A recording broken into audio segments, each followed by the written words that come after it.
Well, hello, good evening, and welcome to episode 75 of Fracking Nightmare, and the first edition of 2016. Now, we didn't have the opportunity to do an episode of Fracking Nightmare through December, so the last one was the 30th of November, but it's been quite an eventful month, both for me personally, and also, of course, in terms of the anti-fracking agenda. Well, my month got off to an interesting start with a little bit of driver error here.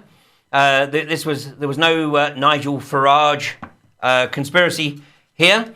This was just a problem with the guy sitting behind the driver's wheel of that vehicle, i.e. me, and unfortunately wasn't able to avoid the car in front in rather wet conditions. But anyway, the vehicle did what it's supposed to do, and it crumpled, leaving the cockpit intact. So I got out in one piece. So thanks to some very wonderful individuals within the anti-fracking community, I was very quickly back on the road. So I'm now in possession of my third Rover diesel. So hopefully this will last me a little bit longer than the last one. Anyway, if that wasn't interesting enough, then of course we had the announcements of the 14th round, but on the day before the announcements of the 14th round, I was mysteriously given a 2-week ban from Facebook. And of course, Facebook, although not my only medium of communication and social media, but nonetheless certainly a primary medium, but it meant that for 2 weeks I was completely offline. No conspiracy, I'm sure, but nonetheless, I'm back online now, but every time I seem to post more than one thing, then I get a 24-hour ban. So this is perhaps an insight into what is to come, and time to look at alternative methods of communicating information other than Facebook. Well, it got even more exciting the following weekend because I was giving a presentation at an event in Amsterdam. And on the way back from Amsterdam, coming through Exeter Airport, I was stopped supposedly randomly by the special branch officers at Exeter Airport. And when I asked them why it was that they had stopped me, I was told that it was simply random and they just wanted some information. And I basically asked them why I'd been stopped, and they said, well, no, there's no reason. I said, do you have any due cause to stop me? They said, no, it's just random. And I said, well, I don't think so. So, good night. With which I was then marched into the back room and retained, or detained, I should say, under Schedule 7 of the Terrorism Act of 2000. And this is the document that I was presented with upon being released from their custody. And, the first half hour of the conversation wasn't particularly cordial, but then the second half became a little bit more civil when I was perhaps pointing out to them that, they were inadvertently helping to perpetrate the corporatist agenda. And, maybe if they had been told to stop me, they might have done a little bit more research and tried to find out why that instruction had come down the line. So despite the fact that they questioned me for an hour, they didn't search my bags, but they did demand my phone. And they took my phone from me, and I asked one of the officers to write on the document, and there it is. There's the statement: mobile phone examined for approximately 1 hour post-detention, and then returned to Mr. Crane. Well, when the officer brought the phone back, I asked him what he had downloaded onto it, and he assured me that nothing had been downloaded on it, but they had made a copy of it, and they would go through my phone, and if there was anything of any interest, it would be retained. If not, then the information would be deleted. Well, of course, within a few weeks, I shall submit a Freedom of Information request to find out exactly what information, if any, was retained. No doubt they will respond by stating that under the Terrorism Act, they don't need to provide that information. But, in many ways, this is good news, because this is indicative that we are having an impact, and that the industry and the establishment is perhaps beginning to realise that it's not going to get a free run. And as I told the officers, I have nothing to hide whatsoever. Everything I do is in the public domain, and I encourage them to watch Voices from the Gas Fields and other videos on my YouTube channel on the basis that they might actually learn something to their advantage. Well, I just have to share this with you because this is a document, and such is the appalling state of education within our services here. This is from that document, and the top line of this section, it says, "You may, if you wish, at public expense, have a fried." Well, this was late at night, so I didn't really fancy a fry up, but it was nice of them to offer. You'll notice that on the bottom of the document is the two officers who stopped me.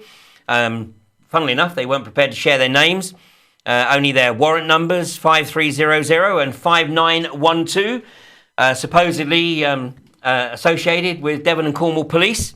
You'll note that there's no signature there where it says signature of detained person, because I had no intention of putting any signature onto any document.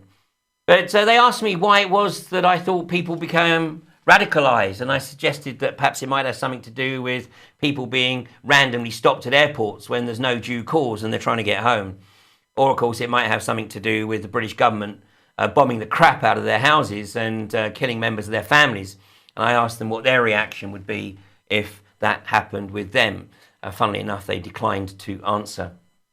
So, when in future, when I go through airports, I'm just going to flash that to the special branch officers and let them know that I've already enjoyed their hospitality at Exeter in December. Well, then, of course, we have the 14th round announcements, and we'll be talking more about that a little later. But there's another event occurring right now, which is extremely significant. And I was due to be joined this evening by David Balin, who is the chairman of the Residents Association of Porter's Ranch in Northern California.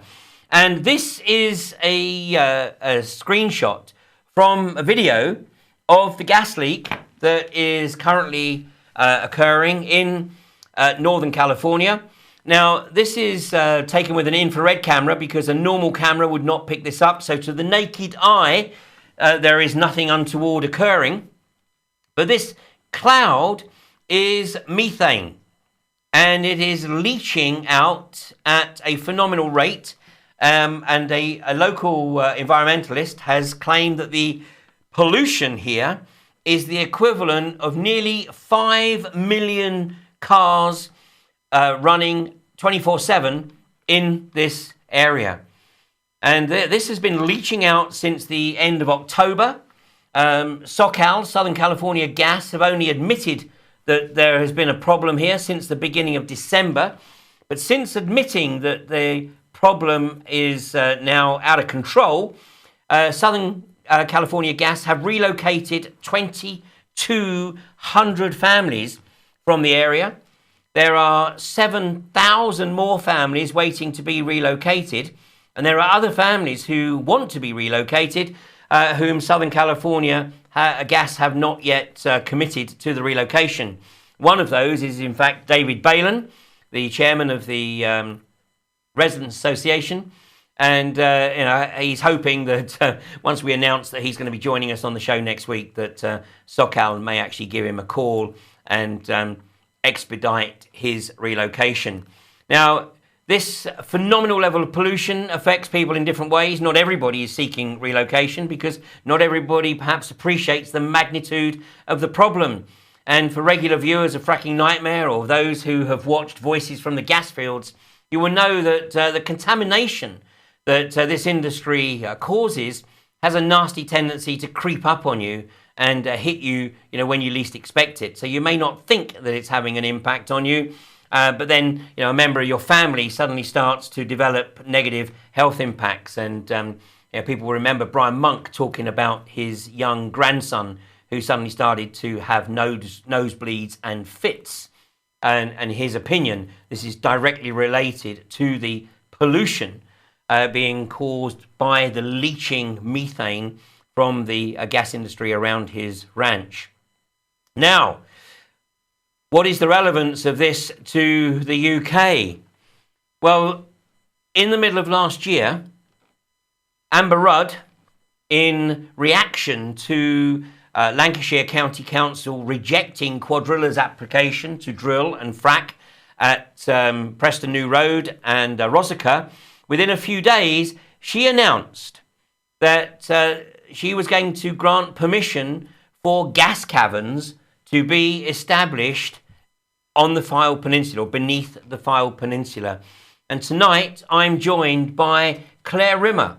Claire Rimmer, who is a resident of the Fylde and has been campaigning for some time to try and prevent the gas caverns from being established in the Fylde. So Claire, good evening. Good evening. Thanks for letting us speak with you today. Well, it's an absolute pleasure to have you on the show. And let's just let the viewers know that David Balan was due to join us this evening. Unfortunately, he's literally run ragged right now. Obviously, his life has been turned upside down. As the chairman of the Residents Association, he never expected to be dealing with anything of this order of magnitude. But he has promised to join us next Monday. So, you're going to share with us, your concerns and what's been occurring on the Fylde Peninsula. But then I know you're going to come back and join us next week so that we can have a three-way conversation with David Balan, and you're also going to share this with your community, so that any questions they want to put to David can be addressed on next week's edition of Fracking Nightmare. So Claire, tell us what your concerns are about gas caverns in the Fylde. Well, I think this has been an ongoing issue for 13 years, and the Haylights proposes 19 caverns of gas to be stored underneath Knott End and Preesall. It's quite a densely populated area. The proposed site is actually very close to where I live and many other people. There's been concerns about the geological information that's been provided. From the people we talk to locally, safety is a major concern, and this information that we're getting from Porter's Ranch now is really highlighting to us all just how dangerous it can be. So safety concern, the effect on wildlife, the effect on Morecambe Bay, which is very close to where the Brain outfield is going to come out, the effect on wildlife. Really, it's been quite a shock to the local community that this was passed at all. And that's the other thing that people have been very upset about, is the way the decision was made. That, again, it was rejected by planning authorities at every level for 13 years. And then suddenly this year, in a very quick time period, just before the summer recess, it's passed. And there doesn't seem to be any major differences between the concerns that there are now and that there have been before. So not and Preesall isn't a very radical area, but if you talk to local residents, people are really upset, talking about the lack of democracy, how this could have happened. During the planning process, 10,000 local people wrote to say they were against this, and whilst that was noted in the decision, it didn't seem to be a factor that was taken into account. Well, let's have a look just at where this is located, because here we are. This is the north of England. And as you say, this is Morecambe Bay, and this is the Fylde Peninsula, which is basically the area all around Blackpool. And you're located in the northern end of the peninsula, and anyone who's visited Blackpool will know Fleetwood, not necessarily because they've been there, but that's the end of the tram line. And any trams going north will always have Fleetwood as their destination. So this is Fleetwood. So literally just across the river here And this is the area near Priesel, as you say there. That's the area where Halite want to put the gas caverns. So, in terms of distance, how far is this from Knott End and from Fleetwood? Well, in terms of distance, I live just where it says Knott End and there's those houses. The green area below there is the start of the golf course, and the gas storage starts halfway down that. And so from my house, depending which part of the golf course it's on, it's probably less than half a mile. And there's a row of houses between me and the golf course, so some people would be even closer. And if you're talking about the population of the area, I mean, there's 100,000 people in Wyre, and it's not that big an area. 100,000 people. Well, here's Halite's own drawings, which show the gas caverns there. This is the river. So and the blue, where the blue area starts, that's halfway down Knott End Golf Course. And the houses are just basically the top of that map there. Right, just up here. So this is incredible. And as you say, this had been debated for 14 years. And I've got another picture here, actually. So we can see here, this is the satellite picture. We can see here, I mean, this is the Knott End community. This is Fleetwood over here. And the gas caverns start about halfway down the golf course and extend all this area here. Yeah. And so you say, see the number of houses that are all around it. Absolutely. So this has been 14 years. So this has been kicked around for 14 years. Now, I mean, I've made the observation, and I made this observation in the middle of the year after Amber Rudd, or the Department of Energy and Climate Change, made the announcement. But it seemed to me that this was announced in a fit of pique as a reaction to Lancashire County Council rejecting Quadrilla's applications to drill and frack at Rossiter and Preston New Road. It was almost like, well, if you think you can reject the fracking agenda, then, this is how we're going to get back at your community, and we're going to approve these gas caverns that have been kicked down the road for the last 14 years. I certainly can't understand why it's been approved, and I think that it shows that gas is a priority for this government. And Lancashire County Council actually were quite strong recently, saying that they believed Lancashire County Council should be the one that takes a decision on local planning, because they're the ones that have more impartiality. Because I think it just shows, I really don't understand why they approved it.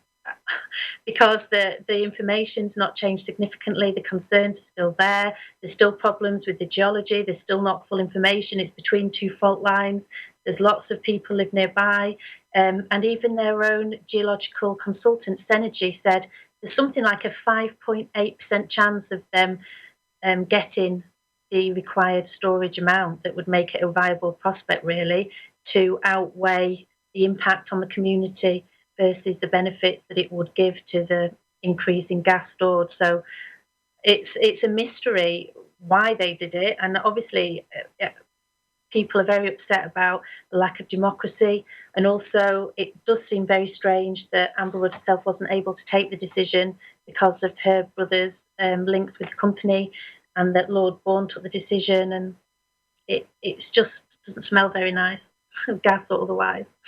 Well, absolutely. And yes, it was Roland Rudd, wasn't it? Roland Rudd, Amber's brother, which is why she claimed that she would not make the decision. But, I mean, anyone who believes that, really needs to take a step back and, look at a few political realities. Because she would have been involved in one way or another in making that decision. And you're right. I mean, this is almost an environmental war on the north of England. I mean, we're going to talk about the 14th round of licenses a little later. But, the lack of democracy, or the undermining of democracy, is becoming so evident. It's almost a case of you're allowed to have the charade of local democracy, provided your elected representatives do exactly what it is that we at central government want them to do. Because if they don't, then we're going to take the decision away from them and not even actually involve them in the final decision. We're just going to tell them what that decision is. And actually, it's a cross-party issue with the gas storage here. All the local MPs Conservative and Labour have been against gas storage in Priesel throughout the time. So it's quite astounding. So, I know that I've got a picture here somewhere of you guys. Here we are. It's a relatively small group there, but I'm sure that the number of people who have participated in your campaign is a lot more than is actually represented in this picture. There's different groups, and there's an umbrella group called Protect Wyre, and they're the ones that organise 10,000 local residents to write letters against gas storage. And there's different groups again. So there's large local opposition to the gas storage scheme. And at the moment, what we're trying to do now, they've obviously taken the decision. It's an 8-year construction plan. It's supposed to start in 2016, but our understanding is they're still looking for finance for it to go forward, although we're not sure. We've written to Haylight for more information, and hopefully they'll provide some information on when they actually plan to start the works, and it's going to start with an access road in the Soundmine area.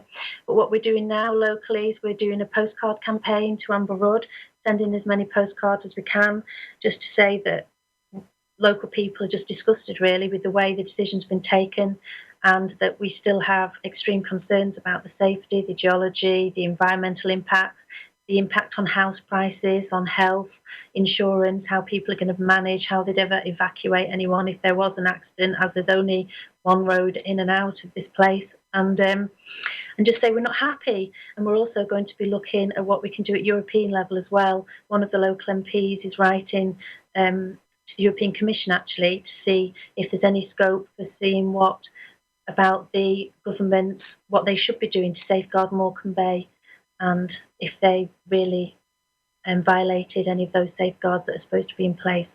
So there's things happening at all levels, but it's hard to understand in this climate how much people will really listen, and that's why we're looking at Europe as well as the next step, because the government just, 10,000 people wrote in say they were against it, and that just warranted like half a sentence in a report.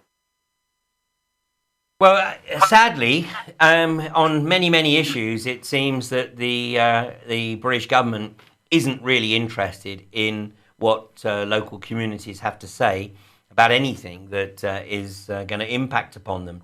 They're simply driving an agenda from Westminster. And by the way, I'm not sure whether people are aware, but there are also plans to implement massive gas caverns under the Irish Sea, just south of the Isle of Man. And so, even if there was a problem there, although the gas would leach into the sea, the sort of volumes that we're talking about would also have an impact on marine life all around, that area.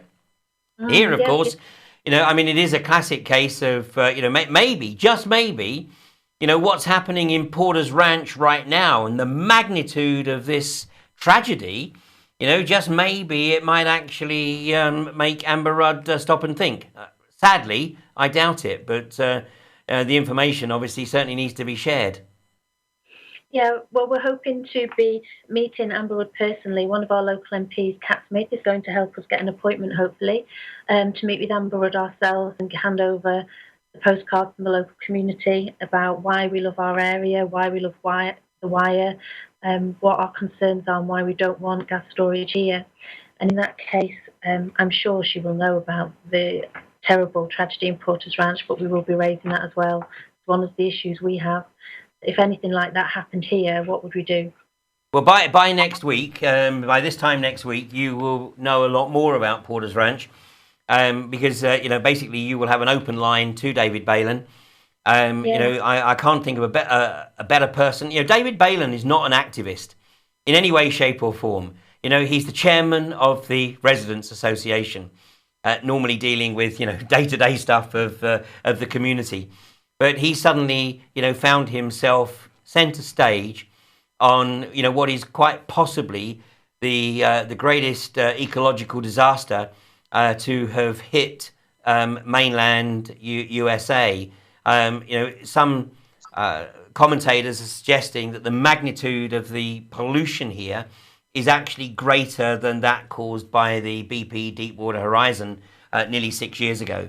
And of course, the reality is as well that people don't yet understand or even begin to appreciate the long-term impacts of exposure to this level and volume of methane.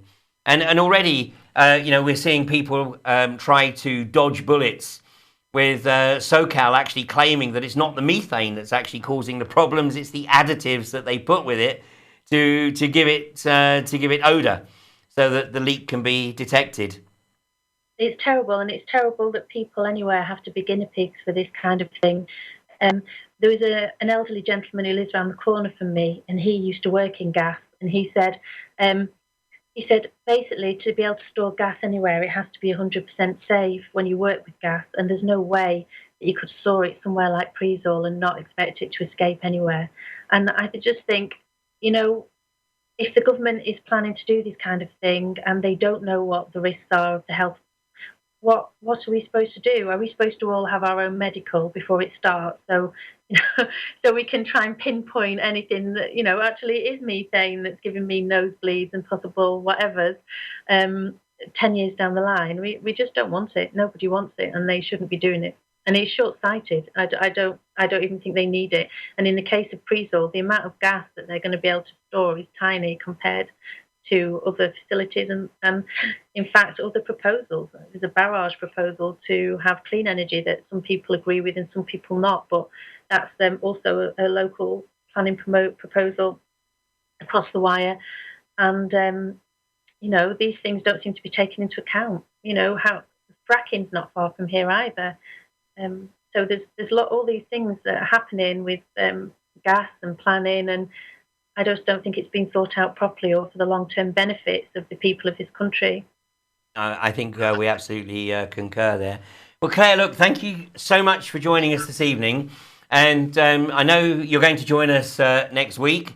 And if you wanted to do it, in a more public environment or whatever, so you got other people, there to hear hear what David Balin has to say, because I think next week's program is going to be very, very important for any community that is being targeted for gas storage facilities of this order of magnitude. And, for those who say, but it's so far underground, it can never be a problem. This problem at Porter's Ranch has occurred because of damage to the well 8,000 feet down. And what David Balin shared with me earlier tonight is that SoCal, Southern California Gas, knew that there was a risk. They had actually asked the California state government for financing to address some of these technical problems that they knew might arise. They were given the funding and then didn't do the remedial work. So it is truly staggering.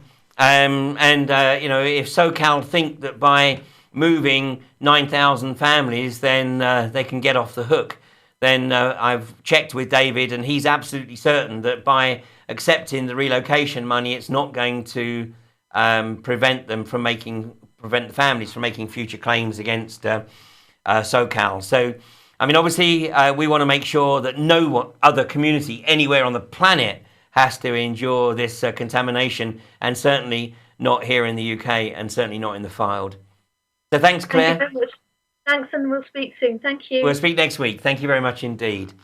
Okay, we're going to take a short break, and we'll be back for part 2 in just a couple of minutes.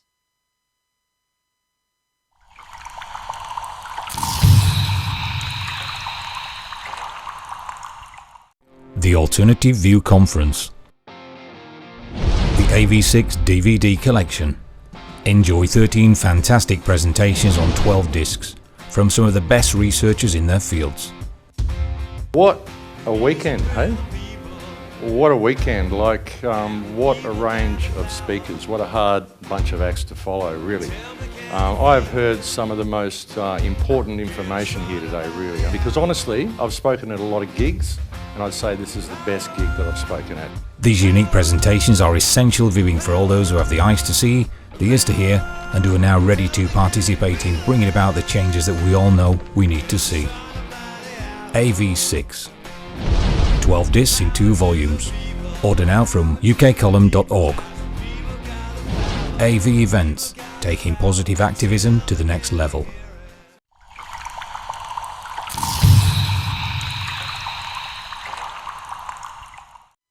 And welcome back to part 2 of Fracking Nightmare. Now, Claire, I can see that you're still online.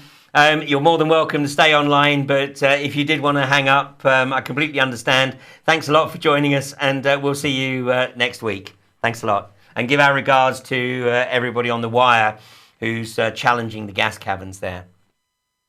Well, if it wasn't bad enough with the gas caverns, of course, back to our primary focus, which is unconventional gas and fracking.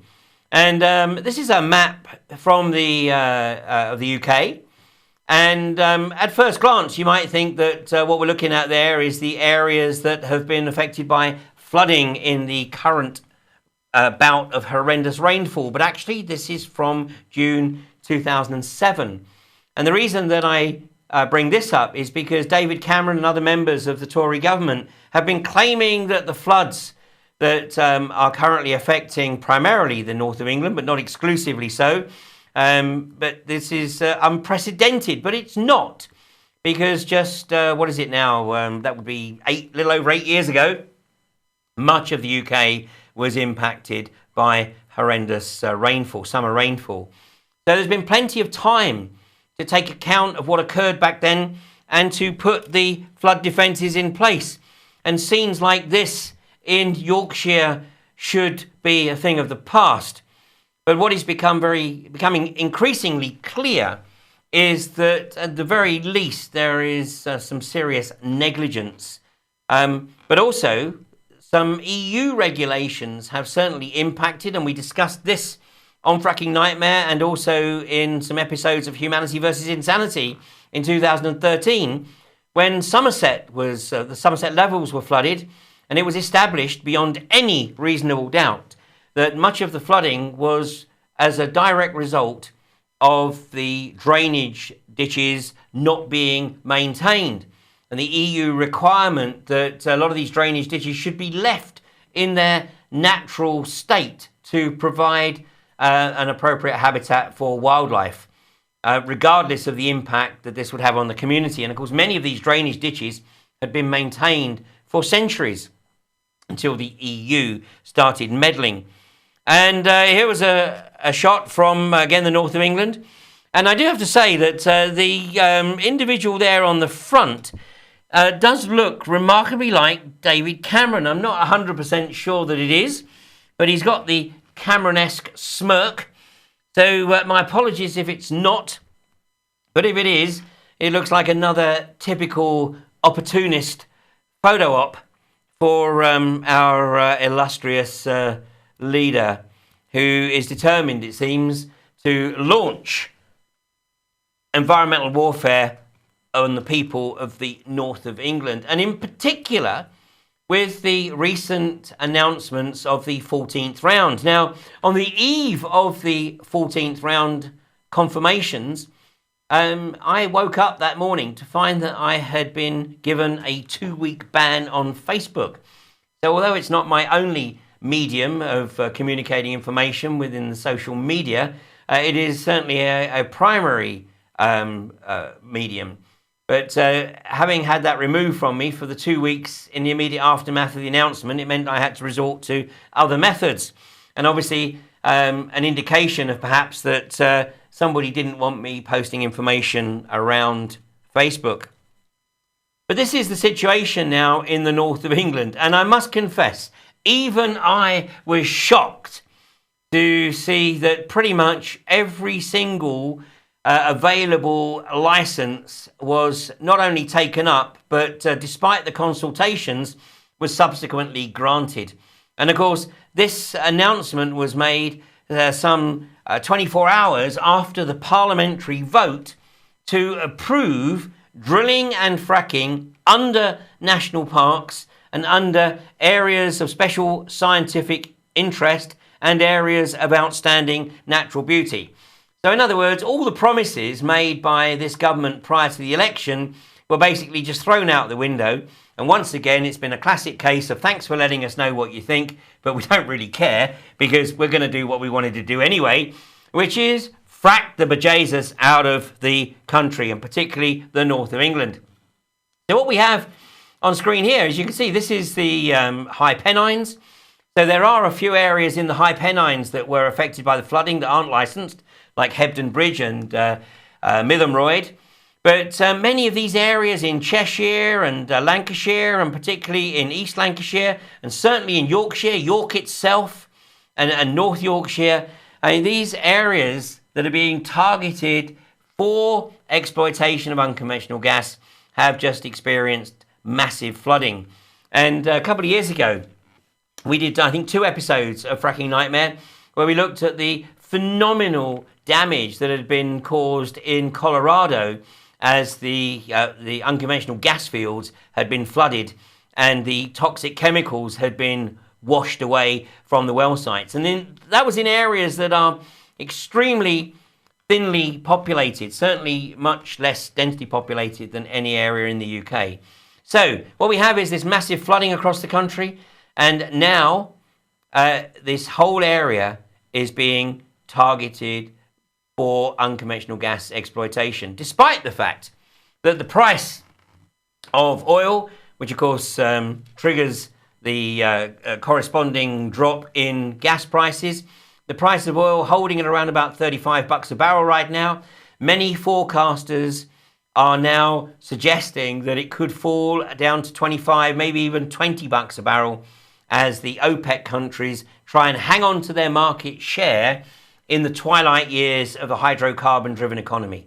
Now, by twilight years, I'm talking 30 to 40 years perhaps, but nonetheless, the Saudis know this, the OPEC countries know this, and they want to maximize their market share in that remaining period, forcing the unconventional gas industry into hibernation and mothballs, as it is in the US. Yet here in the UK, the British government seems determined to destroy large tracts of the country and effectively depopulate the area, because those people who have access to money or access to borrowing, once they realise that their communities are being targeted by the unconventional gas industry, they will be looking to move out sooner rather than later.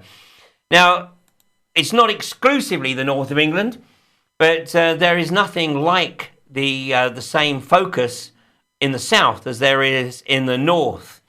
And some of the new licences that have been awarded are here in the Forest of Dean in Gloucestershire, down here on the Somerset coast, and here in Wiltshire.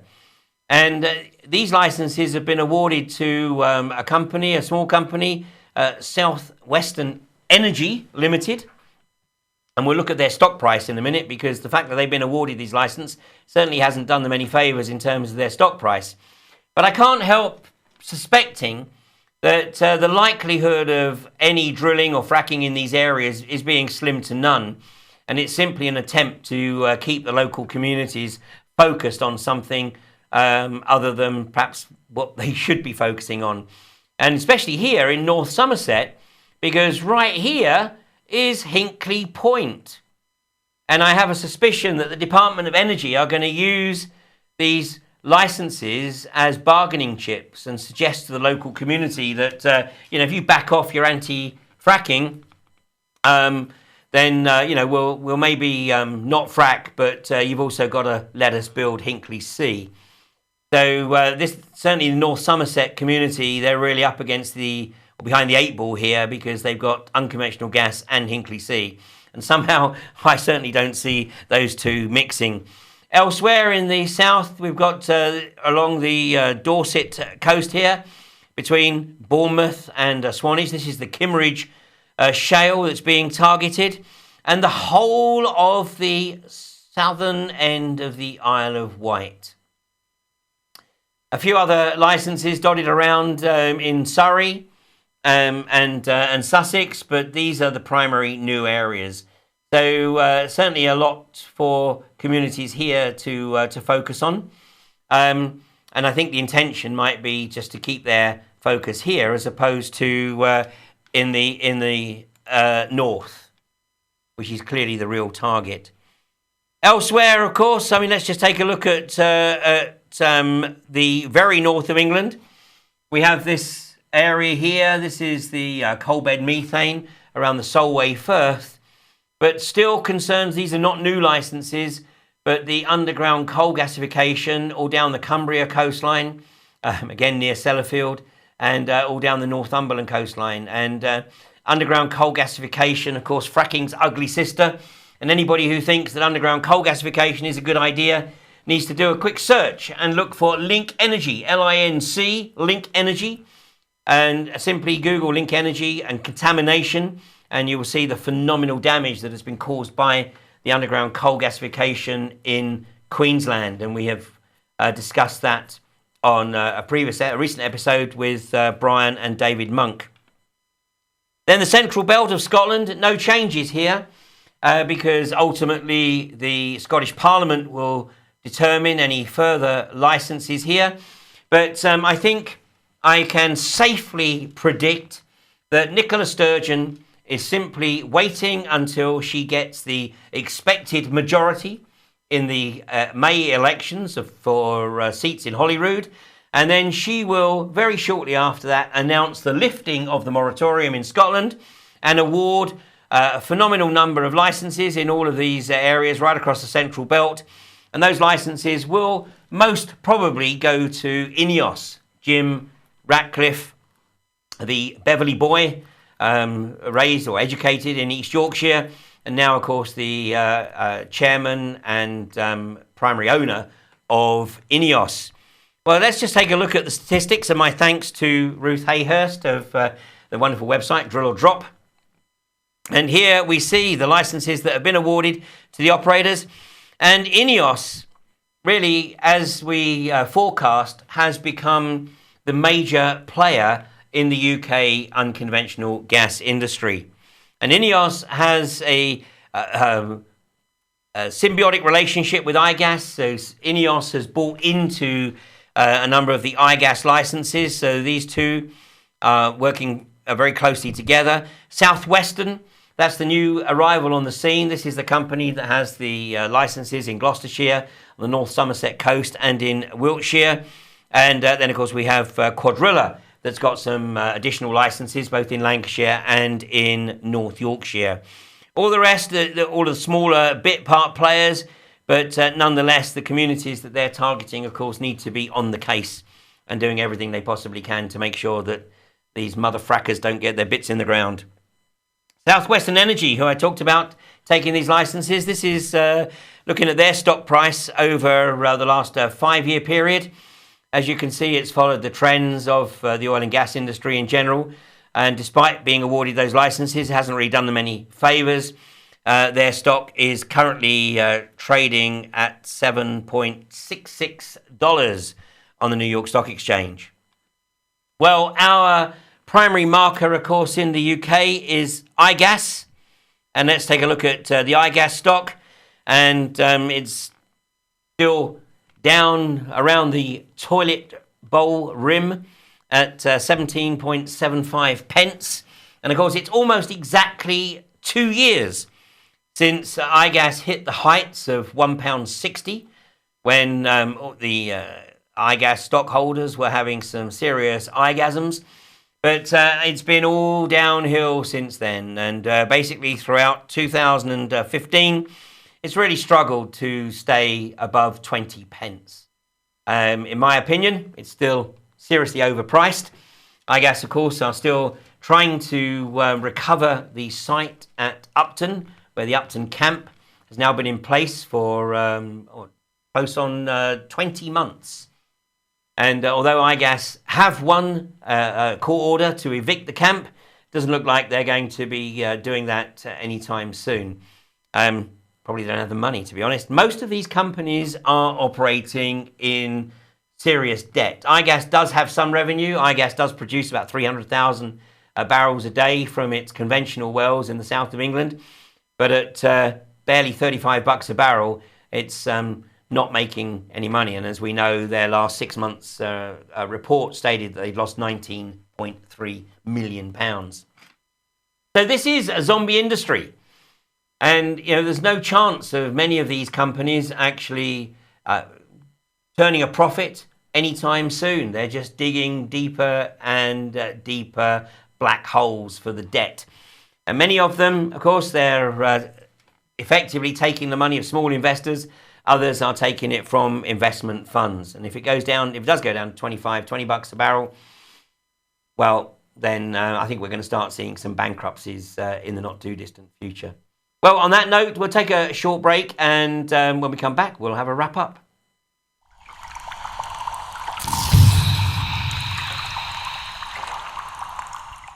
Shale gas is part of the future, and we will make it happen.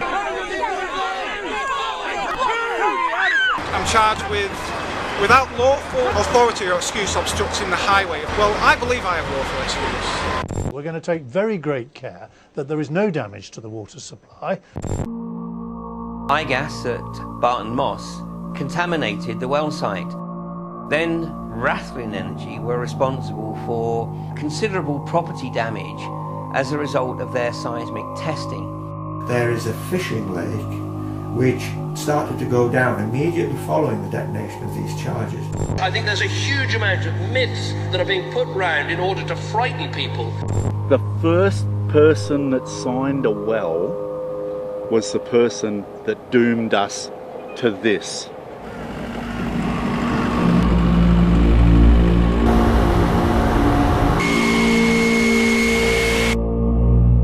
An unconventional gas well isn't a pipe out of the ground. With it comes all of the drilling and the destruction. That's a hectare. Plus tracks, compressor stations, water holding ponds.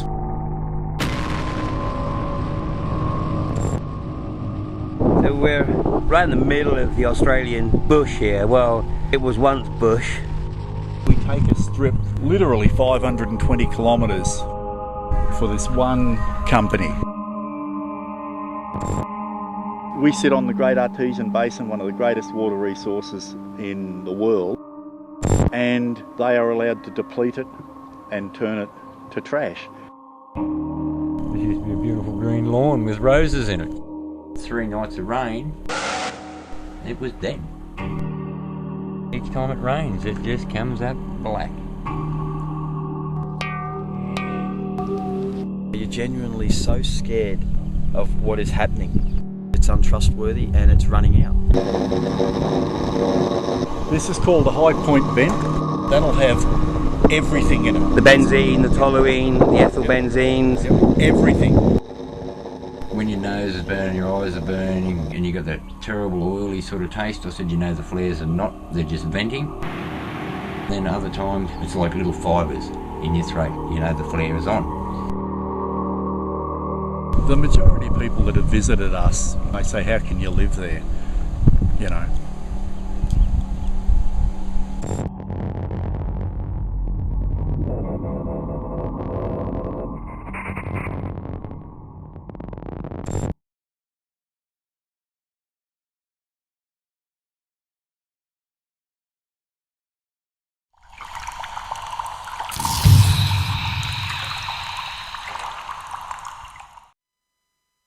And welcome back to part 3 of Fracking Nightmare. Now, during that break, we had a plug for Voices from the Gas Fields. Now, this is the documentary that I produced earlier this year. It was premiered in Beverley in East Yorkshire on March 21st. It's been available on YouTube since the 1st of May. According to YouTube numbers, it had 6,000 views in the first week. And then up until the announcement of the 14th round, it had achieved just over a total of 20,000 views. In the last few weeks, since the 14th round, it's gone up to, I think, around about 23,000 views. But this is a documentary that, as people see it, they are sharing it. And we don't believe the YouTube numbers for 1 minute. There's clearly some algorithm that reduces the numbers, not just on Voices from the Gas Fields, but on many postings on YouTube. So do spread the word. Host a screening of Voices from the Gas Fields. We have to raise awareness. And January the 31st of this month is going to be Fracking Awareness Day throughout the UK. And we'll be talking about some of those events in the coming weeks.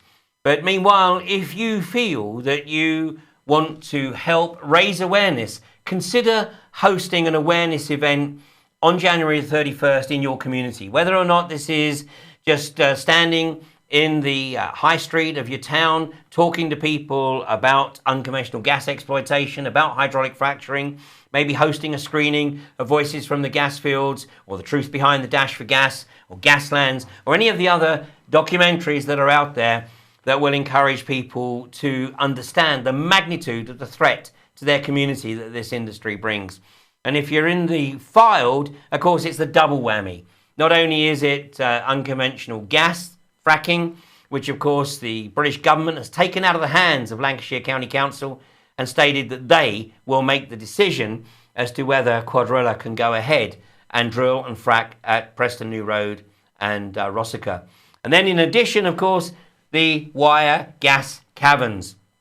So a serious double whammy, so it's really important that the people of the Fylde Peninsula are encouraged to get involved in one or maybe both of these campaigns.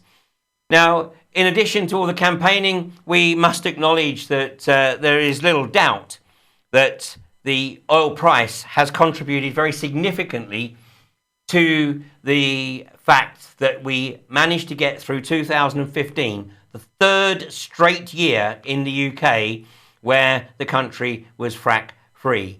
Now, I didn't think we'd get through 2014, let alone 2015 frack free, and there's a very, very good possibility that we will get through 2016 frack free. And this will be based upon the combination of the activities of the community groups. There are now well over 500 community groups around the country.